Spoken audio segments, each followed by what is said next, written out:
Late on a moonless evening, a small, fog-shrouded village lay silent. Only the distant hoot of an owl punctured the stillness. The air was thick, almost choking, as if the world itself were holding its breath.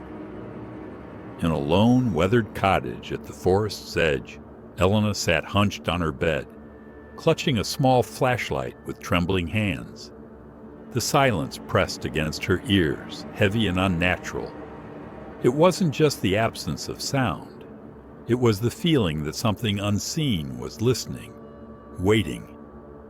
She remembered the stories the elders used to tell when she was a child. Stories of Svintus. Some laughed at them, dismissing them as drunken tales told to scare children into staying home after dark. But others spoke in hushed, broken tones, their eyes shifting nervously toward the forest. They said Svintus was no ordinary beast, a shadow in the shape of a pig, but stretched and twisted by something unholy. Its tusks glistened like broken knives, and its single glowing eye could pierce through walls. It was drawn to human fear, they said, sniffing at doors and windows, circling houses until its prey could no longer resist panic. Then it would come inside. Elena had always rolled her eyes at such talk, but tonight the air itself seemed poisoned by dread. Her candle had gone out an hour ago, and when she tried to relight it, the match broke in her hands. Then the power failed. The house was swallowed in suffocating blackness, broken only by the faint beam of her flickering flashlight. She told herself it was just a storm on the wires, nothing more, but deep down, her heart whispered a truth she didn't want to hear. Something was outside. At first, it was subtle, the faint scrape of claws against her window, like nails dragging across glass. She froze, every muscle stiff. Her breathing grew shallow, almost silent. The sound came again, slow, deliberate. She forced herself to move, step by trembling step, until she reached the curtain. Her hand hovered over the fabric, shaking so violently she nearly dropped the flashlight. With a sharp tug, she yanked the curtain aside. Nothing. The night stared back at her. Mist rolled across the grass, thick and pale. But on the ground, illuminated by her weak light, she saw them, prints, large, uneven, like hooves. They were smeared with mud trailing toward her house. Too fresh, too close. Her stomach turned to ice. The flashlight flickered, sputtered, then flared back to life just in time for her to catch something in the corner of her vision. A shadow moved inside the room, fast, low, and unnatural. Her scream caught in her throat as the beam swept across the wall. Nothing there, but the floor told the truth.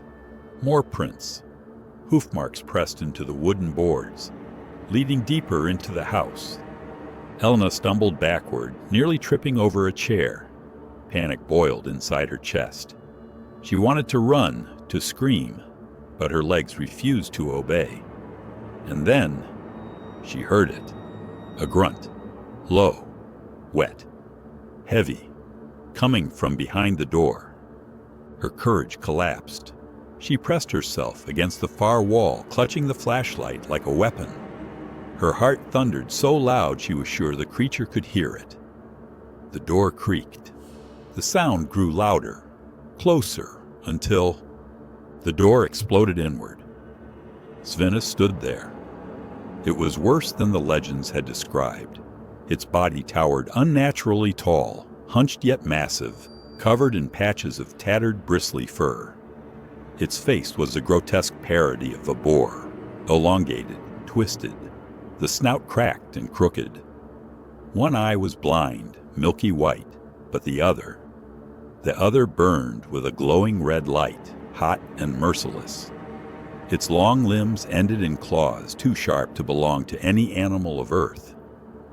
Mud dripped from its hooves, spattering across the floor as it stepped forward. Elena's body locked in place. She couldn't move, couldn't even breathe. Svinus lowered its head, sniffing the air. The sound was sickening, like a broken bellows wheezing. It took one step, then another, floorboards cracking beneath its weight. The air grew colder with each movement, as if the creature dragged night itself into the room. Something snapped inside Elena, a primal instinct, run. With a desperate scream, she bolted past the beast, her shoulder grazing its matted fur. The stench was unbearable, a rot so foul it made her gag mid-stride. Behind her, the creature roared, a sound like a dying pig, and a man's scream fused into one. She threw open the door and ran into the forest. Branches whipped at her face, tore at her clothes, but she didn't care. All she knew was movement, escape, survival. Behind her, Svinus followed. Its hooves pounded the earth like thunder, its guttural grunts growing closer with every step. Elena darted left, then right, trying to lose it among the trees. But the forest betrayed her. Roots snagged her feet, shadows tangled her path. The creature never slowed, never tired. Her lungs burned, her legs screamed. She stumbled through a clearing, collapsing to her knees, gasping for air. She turned, flashlight trembling in her hand. For a moment, only silence. The forest stood still. The mist swirled lazily. Maybe she had lost it. And then from the darkness came the sound. A grunt, deep, slow, right behind her. Elena screamed and ran again, though her strength was gone. She didn't know how long she fled. Minutes? Hours? Time twisted into a blur of panic and shadows. Finally, as the blackness of night began to fade, a faint light touched the sky. Dawn. She stumbled into another clearing, collapsing in the wet grass. Tears streamed down her face as she tried to catch her breath. The forest behind her was silent. No footsteps, no grunts, no glowing eye. Just the faint orange glow of morning sun cutting through the mist. Elena lay there, trembling, her body broken by exhaustion. She dared to hope. Maybe it was over. Maybe the stories were only half true. But when she lifted her head, she saw them. Hoofprints, fresh, pressed deep into the mud beside her. And then, from somewhere far in the forest, carried softly on the morning breeze, came a sound that froze her blood. A grunt. Low, patient, promising. Svinus had not left. It never leaves.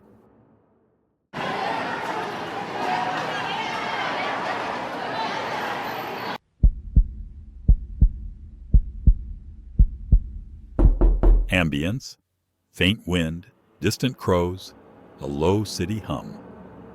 Narrator, soft. School number 13 sat beyond the city, where asphalt turns to weeds. It closed 30 years ago, officially for safety, unofficially, because on the last day the bells rang, and no one ran to recess. Pause 1 second. My name is Marta. I study urban planning, how cities die and how to wake them. To revive a place, you listen to what it whispers when no one else does. Footsteps on gravel, Metal Gate Creek. I arrived after sunset. Wrong, unsafe, foolish, but ruins are honest in the dark. SFX. Keys, chain scrape. Door gives. Marta, whisper. 1 hour. Quick shots, a few measurements, then home. Ambience. Hollow corridor echo, rare drips, far-off metallic ticks. The corridor smelled of wet paper, green walls shedding scales of paint, chalk ghosts on a blackboard, cobwebs catching my flashlight like wires. Pause 1 second. I clicked on my recorder, Marta, into recorder. School number 13, North Wing. Condition, derelict, 1943. No power. Temperature 11. Sharp SFX. Distant school bell. Old metallic. Once. Twice. I froze. A bell. No electricity here. Not for 30 years. Ambience. Bell echo rolls through halls. Marta. Quiet. Wind. Mechanics. Something fell. My feet moved anyway. The dark drank my beam like ink. Footsteps. Careful. Sole scrape on tile. First classroom. Empty desks, swollen notebooks. In the window, a flicker. Movement, not light. As if a shadow waved. I lifted the camera. Click. For a breath, I felt someone behind me. Warm air on my neck. I spun. Nothing. Just dust in the cone of light. Second bell, short, dry. Marta, breath quickening. Fine, I'm coming. In the hall, dust drew thin lines like chalk, pointing to the stairs. A path. By whom? Researchers? Or children? Ambience? Stairwell draft faint reverb. Up to the second floor. Warmer, like something breathing above. A duty roster on the wall listed dates. One read, May 32nd. I touched it, fresh, cold chalk. A soft rustle, fabric over tile. Footfalls mirroring Marta's. I stepped. Another step answered, perfectly in time. I stopped. Silence slammed shut. Marta, hoarse. Who's there? No reply. Just dead lamps whispering. I turned and saw them. Micro SFX. A soft collective inhale. Low drone seeps in. Far by the window, figures in school uniforms, skinny, small, faces smooth, erased. Still, until I moved. Then they moved too. Not toward me, but copying my step with a delay. Then froze. I retreated. They retreated. Marta? A reflection? I raised my hand. They raised theirs. I curled my fingers. No response. Their hands were mannequin smooth, jointless. Only legs and torsos obeyed, each pause landing a little farther off, like hinges cut wrong. Whispering, muffled as through thick glass. I backed toward the stairs. They didn't come closer. When I turned and walked, bell, louder now. 3 beats. Not a recess, a countdown. I ran to the auditorium. Dust and stage mildew, cardboard trees, cracked masks, a lidless piano, strings like a ripped belly. I plucked a string, dull, human moan. Under bed, faint keys playing, not Marta's piano. From the wings. Marta, hush. Who's there? I threw the curtain aside, empty. But in the seating, silhouettes of children sat in rows. Still. Featureless attention fixed on the stage. I stepped back. They stepped without rising, heels sliding as if on ice. I screamed. The curtain swallowed it. Bell. One short, above. A mic clicked. Old speaker static. Voice. Flat. Like a school intercom. Attention, students. Welcome to the ceremonial assembly. Ambience. Faint applause. Wood on wood hollow. Voice. Today, we welcome a new student. Marta. Heads turned. Smooth faces, but their gaze weighed like coins on my skin. I bolted backstage. A narrow corridor. Doors, doors, more doors. Stuck. Dream stuck. I burst into the teacher's room. On the desk, the attendance book, open. Today's date. Fresh ink. My name already marked. Present. I flinched to the window, barred. In the glass, my reflection stepped a split second before I did, closing the distance between us like a hand. Footsteps in the hall, many even, disciplined. Marta, exhale. Think. Think. I tore out my page, tossed strips into a metal bin, lit them. My name curled, blackened, ate itself. Bell, long, continuous. Abrupt cut. Steps halted. Air lightened. Fewer foreign lungs. I peeked, empty hall, but at the far junction, 3 stood waiting, not mirroring now, waiting. Marta, steadier. You're bound to schedules. 2 books, 2 rules. If I'm not present... They drifted closer. Step, pause, step, pause. I needed the archive. If my name was here, it was there. Remove it there. Remove me. Down to the basement. Wet tongues for walls. Puddles reflecting me. But my puddle self blinked too fast. Sometimes not at all. Ambience. Pipes, metal groans. Drips quicken. Door. Archive. Inside. Rows of cabinets, a paper graveyard. From the floor rose a dome of attendance books, edges burned, glued by damp. Their altar. Drone deepens. Many-mouthed whisper, tongueless. Atop, a fresh book. I opened it. Pages wrote themselves. A pen moved unseen. Class empty. Lesson last. Student, Marta, present. Bell reason. Ceremonial. Death. Keen bell. So loud I dropped to my knees. I yanked the book apart. Pages turned viscous, meaty. They clung, stretching. On the concrete, it thrashed like something alive. Figures filled the aisle. 2 left, 2 right, sliding thin as sheets with thick shadows. Virta, low. You need my name. I pulled my student ID, photo, date, my name in black. Ripped out the page bearing Marta present, laid my ID over it, lit both. Bitter plastic smoke.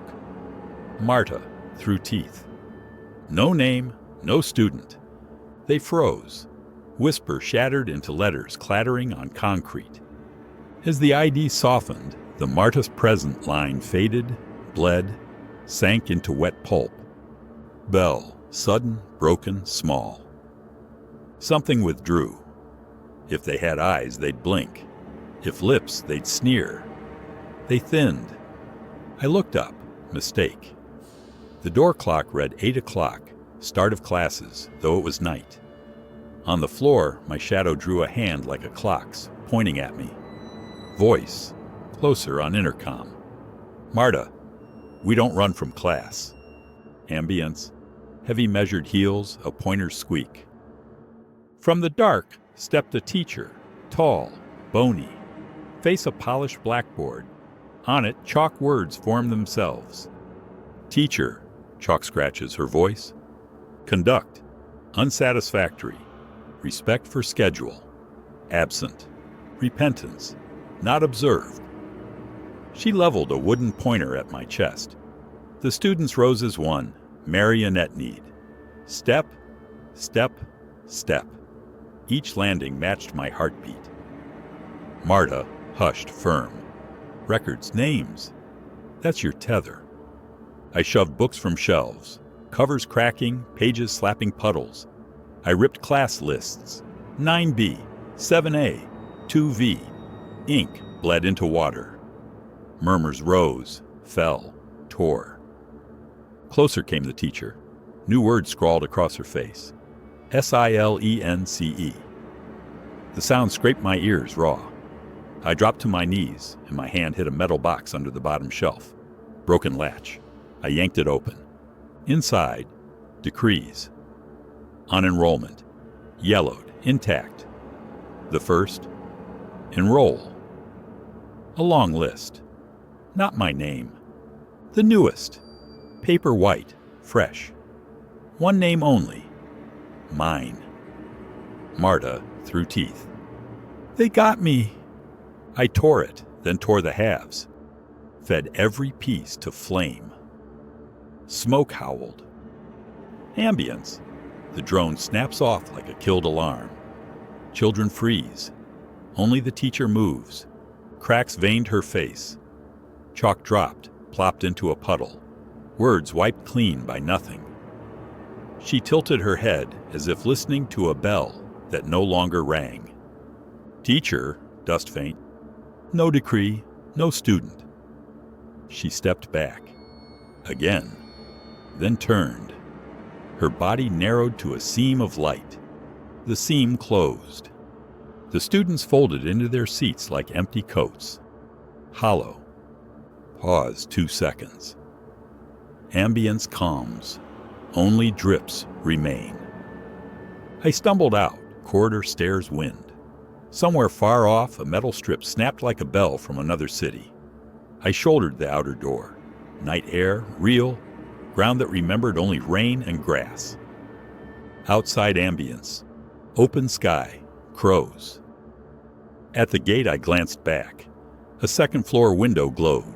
Just a hand passing the glass. A goodbye, maybe. Pause 1 second. A quiet bell. Warm, almost human. Final.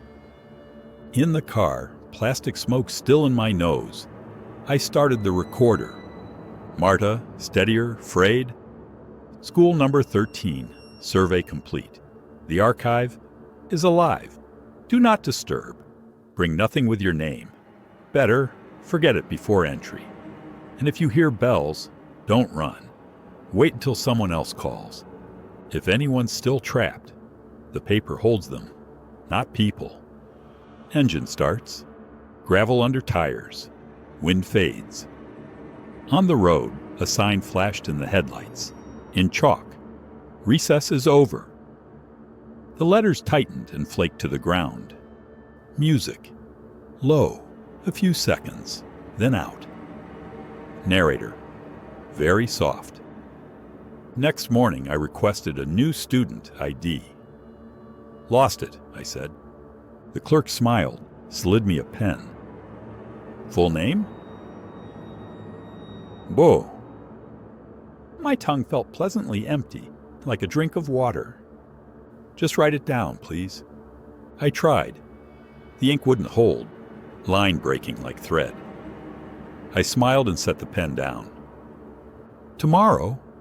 Of course, she nodded. We have a bell. A small, ordinary ding from a distant room.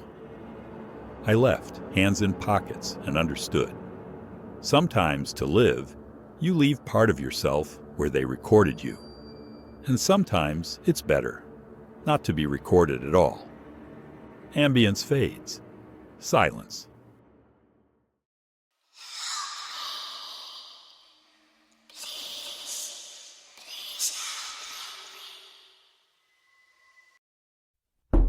I never believed in ghosts, at least not until last winter. My name is Alex, and I just moved into a drafty old rental house on the edge of town. The place smelled faintly of cedar and dust, the kind of scent that clings to forgotten attics. The landlord warned me about the creaky floorboards and the occasional mouse. Nothing serious, he said with a shrug. The first week passed without incident, unless you count the strange chill that settled in my bedroom every night. It felt like someone had left a window open, though I checked every time and found them all latched tight. I told myself it was an old house quirk. One night, rain hammered the windows like a fist. I lay awake, listening to the storm when I heard it. A voice. A whisper. It drifted from beneath my bed, so faint I almost thought it was part of the wind. Alex! I froze, heart kicking against my ribs. Maybe I'd imagined it. But then softer, drawn out like a slow breath. I see you. Every muscle locked. My phone lay on the nightstand, glowing faintly with the time. 2:37 a.m. I grabbed it, fumbling for the flashlight, and swung my legs over the side of the mattress. I couldn't bring myself to look under the bed. The space below was just darkness, a perfect slice of black. I told myself it was a dream, a trick of sleeplessness. Eventually, I lay back down, the storm's rhythm carrying me into an uneasy half-sleep. The next morning, I laughed it off. Maybe the house was settling, or maybe I dozed off and dreamed the voice. But that night, it returned, clearer, closer. "Don't leave me here." The whisper was dry, like air moving over cracked lips. I shot upright, phone in hand. This time I forced myself to look. Nothing. Just shadows and the faint smell of damp earth. I slept with the lights on after that. By the third night, I was a wreck. I'd barely eaten, barely slept.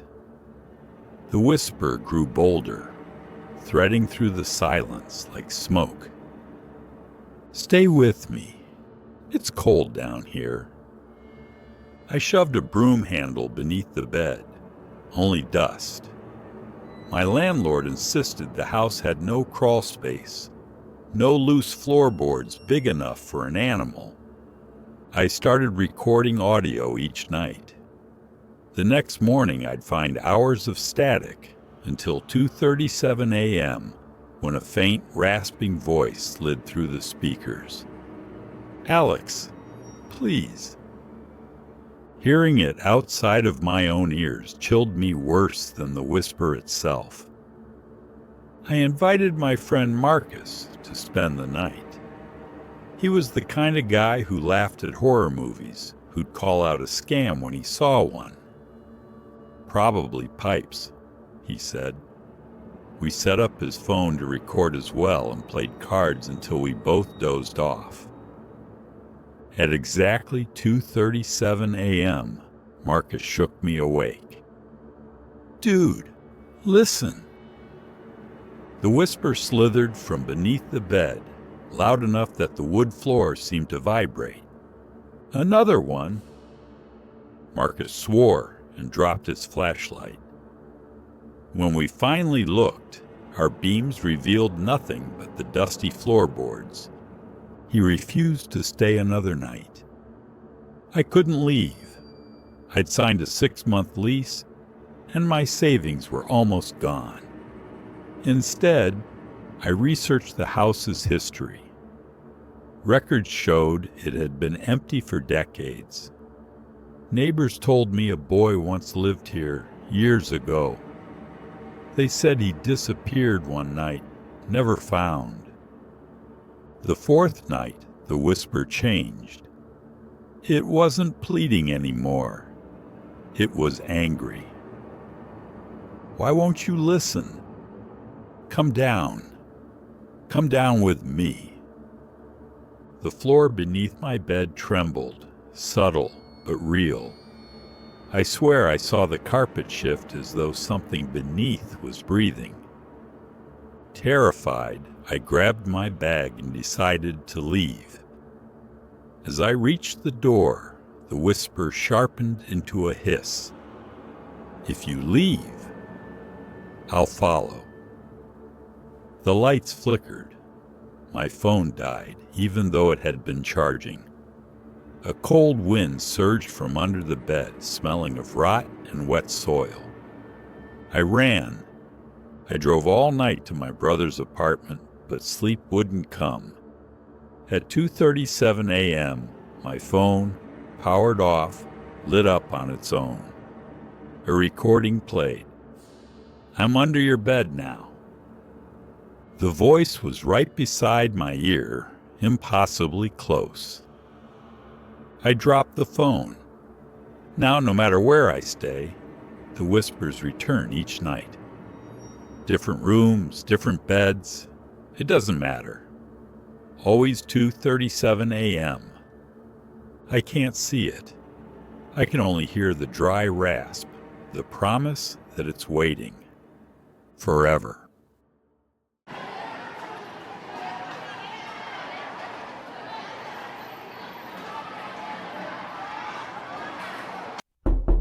Would you walk into a murder scene after midnight? Would you willingly step inside a building where someone was murdered just to prove that ghosts aren't real?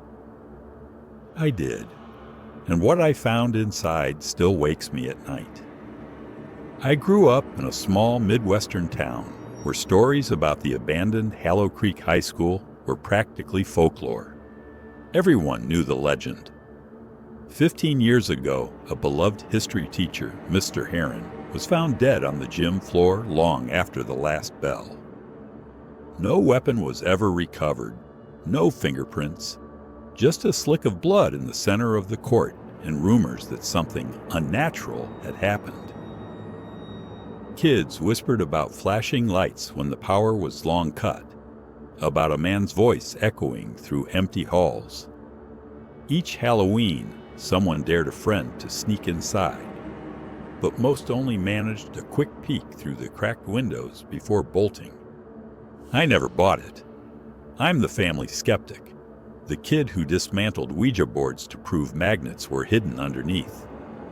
When I came back to town for a short visit last fall, my old friends teased me. If you're such a non-believer, why not spend a night in the school? I laughed. Gladly. I'll even bring a camera so you can see nothing happens. That Friday night, I parked a block away so no curious neighbor would notice. The air smelled of cold rain and fallen leaves. The front doors were chained, but I'd already spotted a window in the east wing with shattered glass big enough to slip through. Inside, the scent of mildew and old paper hit me like a wave. Dust danced in my flashlight beam. My sneakers squeaked on warped linoleum, every sound unnervingly loud. Rows of lockers lined the hallway, their doors slightly ajar as if waiting for students who would never return. Some still had stickers, faded band logos, Go Hawks, pep rally slogans frozen in time. I turned on my phone's voice recorder. October 29th, 11:47 p.m. Entering the infamous Hallow Creek High to debunk the local ghost myth, I said, forcing a cocky tone. A distant clank echoed, sharp and metallic. Probably a pipe contracting, I told myself. Buildings settle. I headed toward the gym, the supposed crime scene. The corridor narrowed, ceiling tiles sagging like tired eyelids. As I walked, I could swear I heard a faint second set of footsteps behind mine. Half a beat slower. I stopped. Silence. I moved again. There it was. I swung the flashlight back. Empty hallway. My pulse kicked, but I muttered, acoustics, and kept going. The gym doors creaked as I pushed them open. The space was massive and cold, smelling of damp wood. My light caught faint reddish stains on the warped floorboards where Mr. Heron had died. I knelt to inspect them, probably old varnish or rust, but the shape looked disturbingly like a sprawl of fingers. To keep my nerves in check, I narrated, standing in the gym. No ghosts, just bad plumbing. My voice trembled despite the joke. That's when the temperature plunged. 1 second normal, the next icy enough that my breath clouded in front of me. A slow scraping sound came from the far bleachers. I aimed my light. A single locker door, an old equipment locker, swung open and shut with a squeal. There was no draft. Every window was boarded tight. I walked toward it, each footstep echoing like a drumbeat. As I reached out, the door slammed shut with a metallic bang that shook the floor. My flashlight flickered and died. Darkness swallowed the gym. I fumbled for my phone light. Before I could turn it on, a whisper slid across the blackness, low and male, close enough to warm my ear. Why did you come back? My heart lurched. Who's there? My own voice cracked. The answer was only silence, and a sharp smell of iron, strong and coppery, like fresh blood. I finally got the phone light to work. Across the gym floor, a trail of wet, bare footprints gleamed, leading toward the stage at the far end. They weren't mine. Too large, too flat. Every instinct screamed to leave, but stubbornness or arrogance drove me forward. I followed the prints to the stage curtains. The fabric trembled, though the air was still. I yanked the curtain aside. Nothing but darkness and stacked chairs. Then, slam! The main gym doors banged shut behind me. I spun around. Shadows pooled thick in every corner. The whisper returned from somewhere above in the rafters. "You can't leave." The stage lights exploded to life, then the overhead fluorescence flooding the gym with harsh white glare. For a single frozen second, I saw him. A tall figure in a brown suit, exactly like the yearbook photo of Mr. Heron, stood in the center court where the stains lay.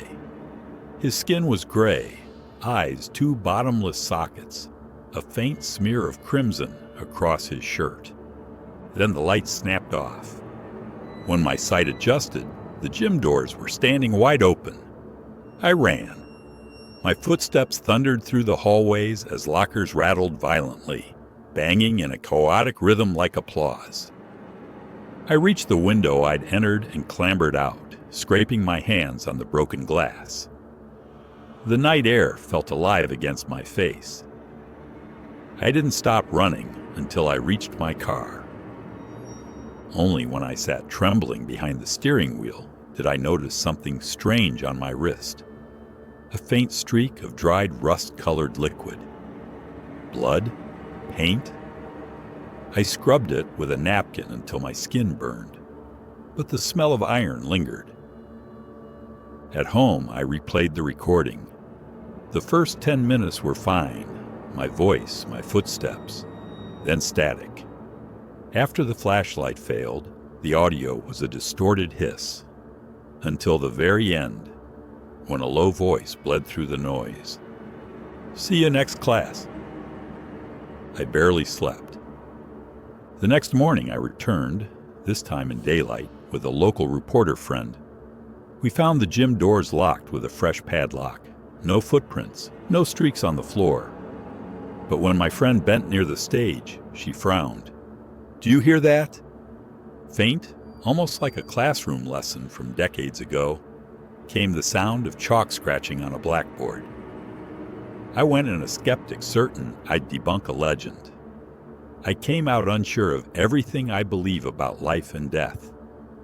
And sometimes, late at night, I still feel a cold breath on my ear and hear the words, "Why did you come back?"